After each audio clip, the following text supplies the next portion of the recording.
Hey all, Fitz here. Today we've got two beautiful shorts for you. They're also about the hard parts of life. And I find that interesting that those difficult parts, the hard times, sometimes they can also be the most beautiful. It doesn't feel that way during it. It feels like pain, uncertainty, loss, grief, and a basic burning desire that things had worked out differently. But slowly that evolves. If we actually care for each other, if we care for ourselves, sometimes that pain slowly grows into something else. Today, Allison Kaplan takes us to the desert, and Monica Negan takes us to the rivers of Minnesota. I'm Fitz Cahall, and you're listening to the Dirtbag Diaries.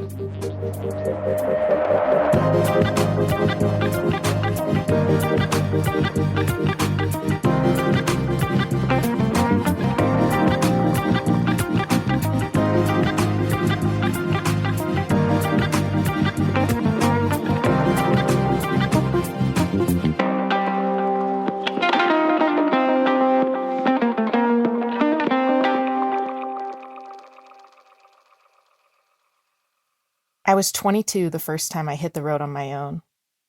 My boyfriend and I had been nearing a breaking point in our relationship, so I'd left him in California with the instructions to take a few days to think about it and email me when he was ready to talk on the phone. I spent the first restless day spiraling in the driver's seat, reliving each sad snippet of our last conversation as the repetition of basin and range and basin and range and basin and range slowly numbed my mind. I slept in a campground that I never saw, arriving after dark and leaving before sunup, and on the second morning I was halfway across Utah by the time the sun peeked over the cliffs that lined I-70 and the whole world lit up red.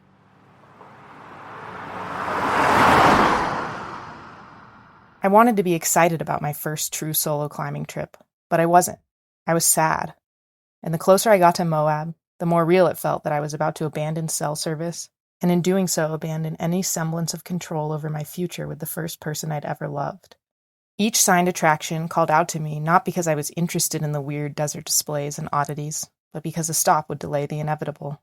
I kept my foot on the gas and stared straight ahead. I had to get to Indian Creek before my resolve cracked.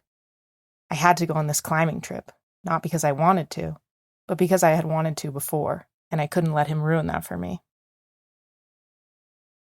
I stopped in Moab just long enough to fill my gas tank and replenish my supply of half and half, and then I cried for the entire last hour of the drive until I was so dehydrated that my head pounded. I skidded to a stop in the pullout at the entrance to the Creek Pasture campground. A cloud of red-gray dust settled around the car as I forced myself through a series of deep breaths. I didn't know anyone in Indian Creek, and I was pretty sure it would be easier to make friends if I wasn't sobbing.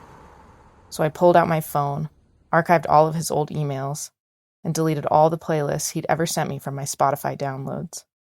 I deleted all the Death Cab for Cutie, too, just to be safe. I promised myself there would be no more crying.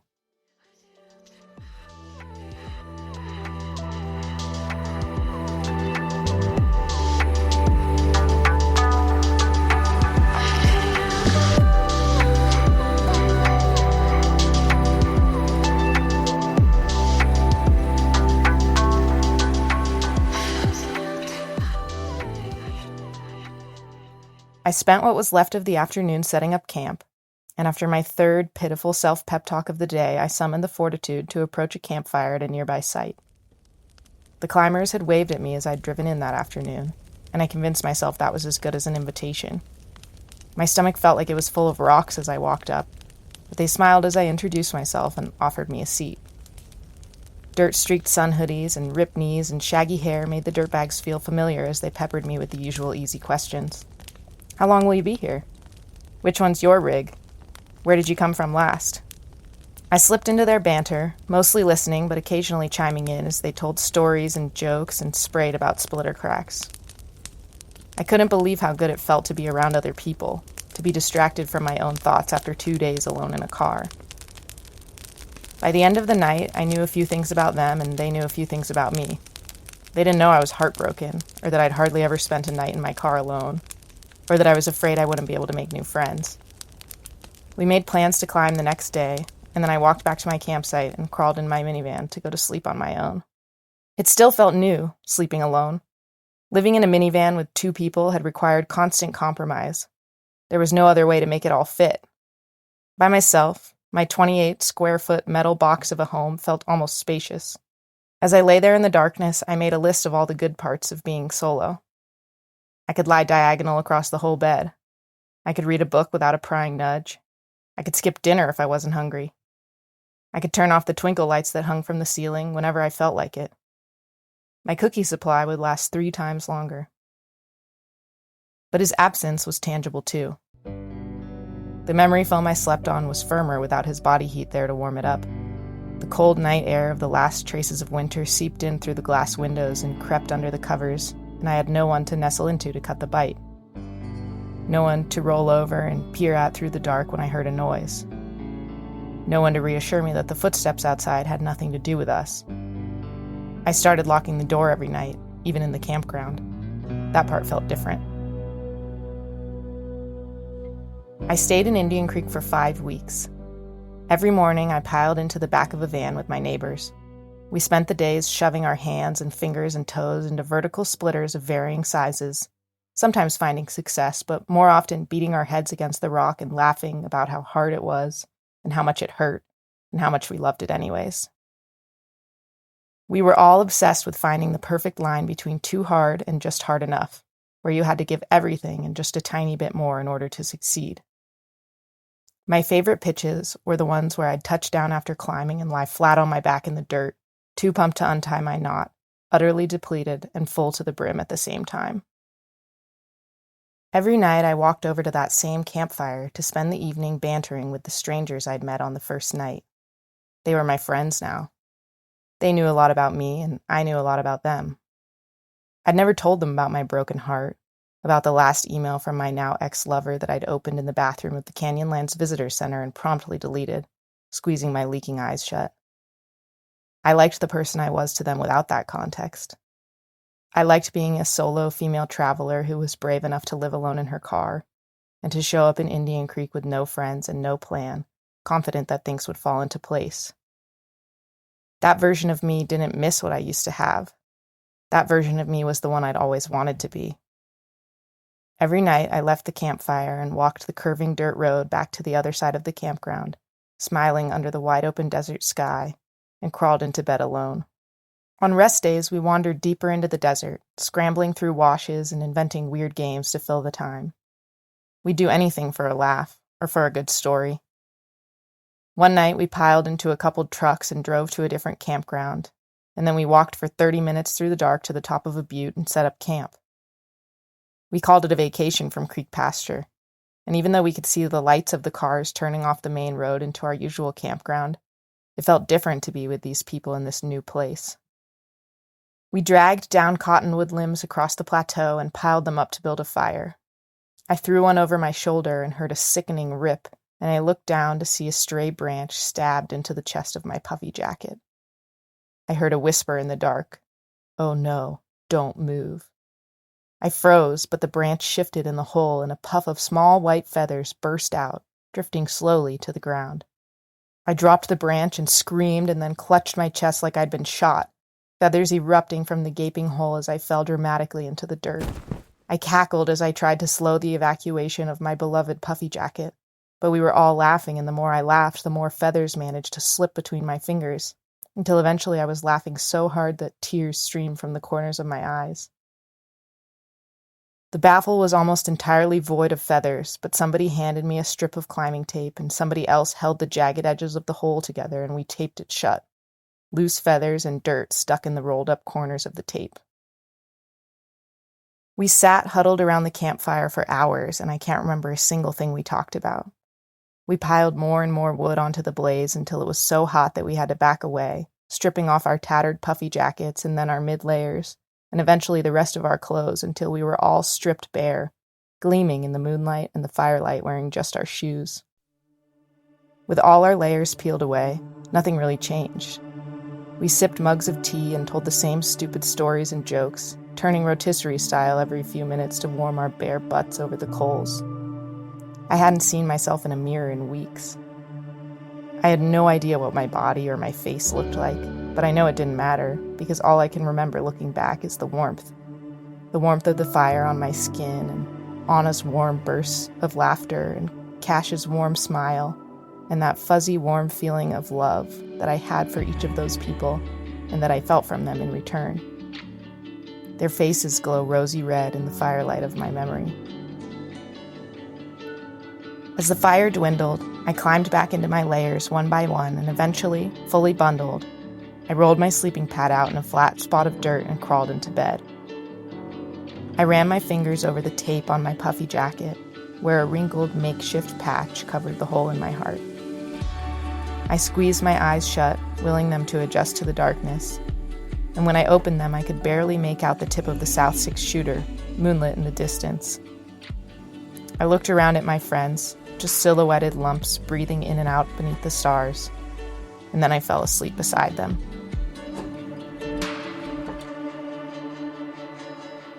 My name is Allison Kaplan, and this is my short.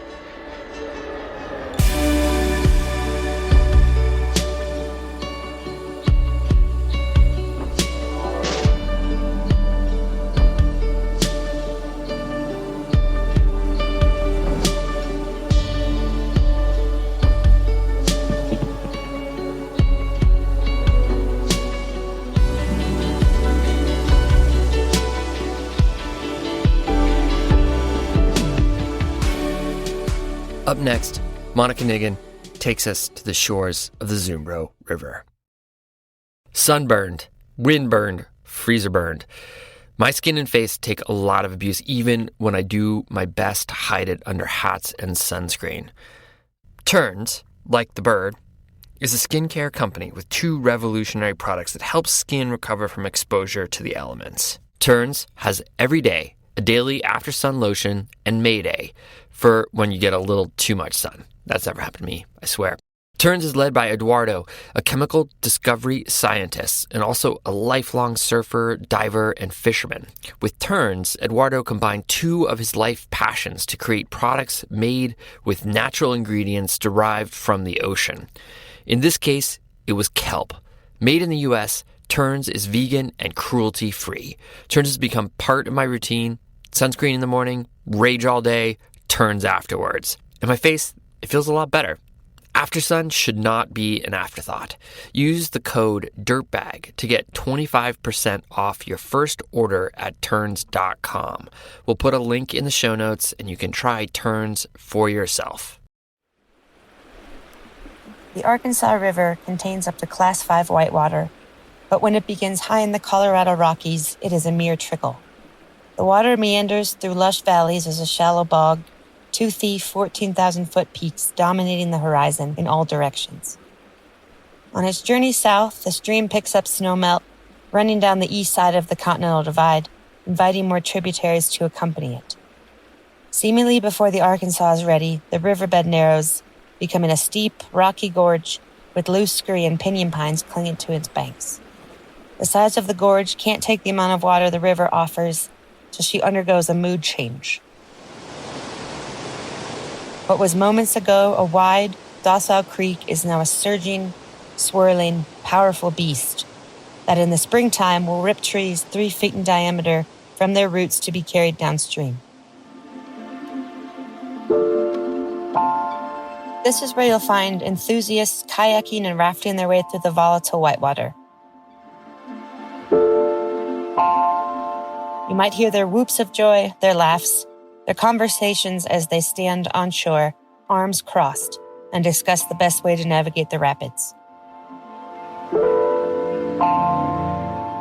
This is where you'll find me almost every day, either guiding tourists down the rapids or paddling with my friends.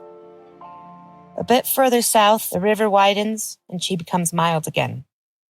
The Arkansas takes a left and begins heading toward its final destination, the thick, soupy Mississippi River. Here, she will meet the waters of the modest Zumbro River of southeastern Minnesota. The mood of the Zumbro is forever the same, the Mississippi in miniature. Its banks are muddy, held together only by the thick roots of oak and maple trees. Mud and sandbars protrude lazily, and you're likely to sink up to your ankles if you brave walking on them. You'll find secretive muskrats and devious raccoons camping on its banks, If you're lucky, you might see a fox, a mink, or a beaver. A couple of decades ago, on the North Fork of the Zumbro River, my brother and I, our hair dark and wild, would spend our long summer days exploring its muddy banks. We'd tie clear fishing line messily around the end of a stick, dropping our hooks into swirling eddies for carp and catfish. We'd bring our squirming black lab puppy down to the Zumbro to fetch sticks and shriek with laughter when she shook and covered us with cold water. As we lived rurally with few neighbors, my brother was my best and only friend through the humid Midwest summers. 3 years older than me, I considered him infallible, as younger siblings are wont to do. As years passed, he wanted to go fishing with his friends instead, and I was forced to stay behind. He didn't want to go sledding with me after school in the winters anymore, and he found ways to occupy himself away from our home in the summers.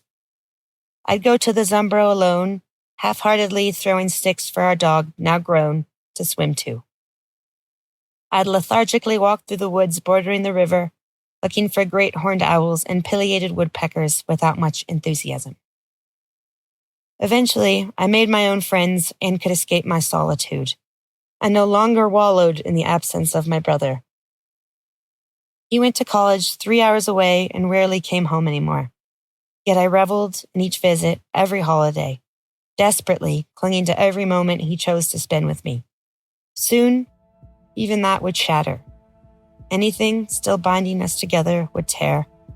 Soon, there would be nothing to return to at all. On an icy January morning in 2008, when I was 16, I was pulled out of my morning literature class to be told by my white-faced father that my mom had been killed in a car accident. Away at college, my brother had an excuse to avoid the crumbling remains of a family. I hid behind grades and athletics and an eating disorder, feeling the roots of a home disintegrate as my dad, my brother, and I retreated into our grief. The sepia-toned memories of two headstrong children and their parents on lawless summer days slowly faded. I moved away for college, miming my brother's tactic of physical distance as a means of avoidance. Eventually, the small blue house where we grew up was sold. While this meant the final blow to what was just the tenuous idea of a home, I was relieved. The ghosts of a family that used to be whole, of a mother leading the children on caterpillar-finding walks in the woods by the river, running through the sprinkler with them to wash muddy feet and sweaty faces, could no longer haunt me.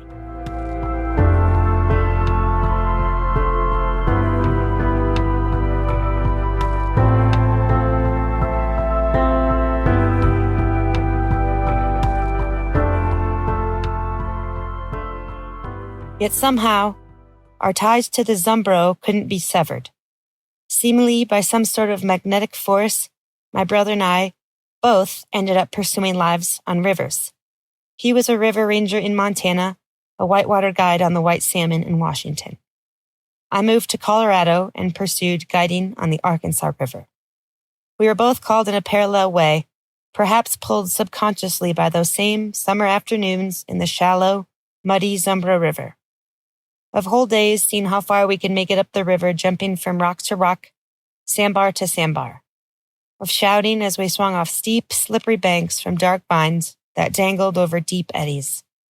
I found that the nerves and distraction of guiding strangers down Class 4 whitewater was a salve against the desperate search for a mother I would never see again.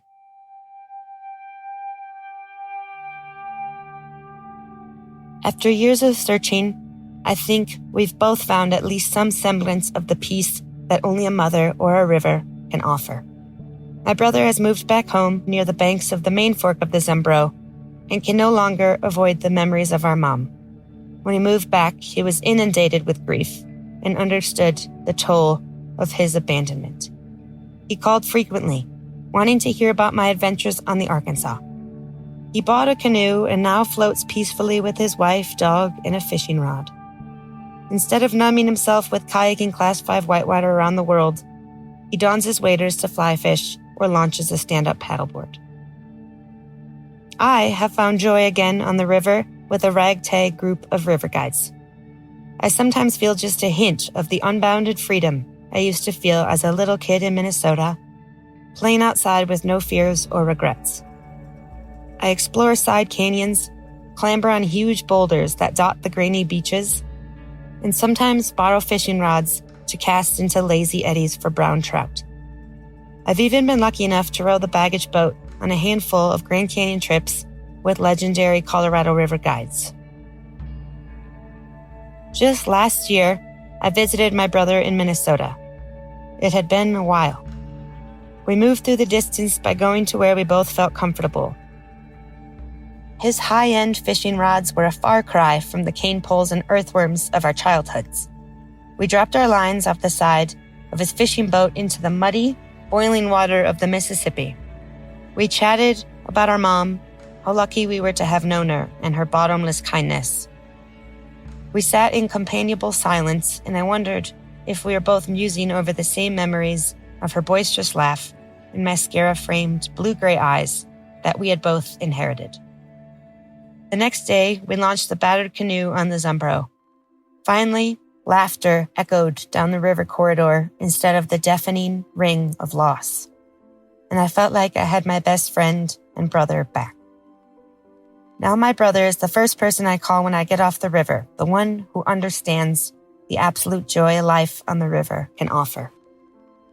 He was the most excited when I got the trips in Grand Canyon, and the one who knows how it feels to hear your own heartbeat as you float peacefully on green flat water toward the roar of lava falls just below.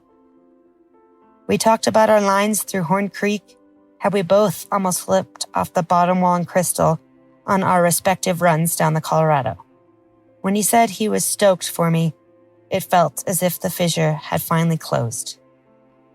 On the river, I am nowhere and everywhere at once, transcending time and place. The fierce, sharp Arkansas will meet swamps and lakes, will join the Mississippi, and maybe even the murky, cold water of the Zumbro. I like to look north as I float through the canyons and past the boulders on the Arkansas. I imagine the ghosts of two wild-haired children and their mom, swimming in deep eddies and sliding down slick banks. And in these moments, I am home. My name is Monica Niggin, and this is my short.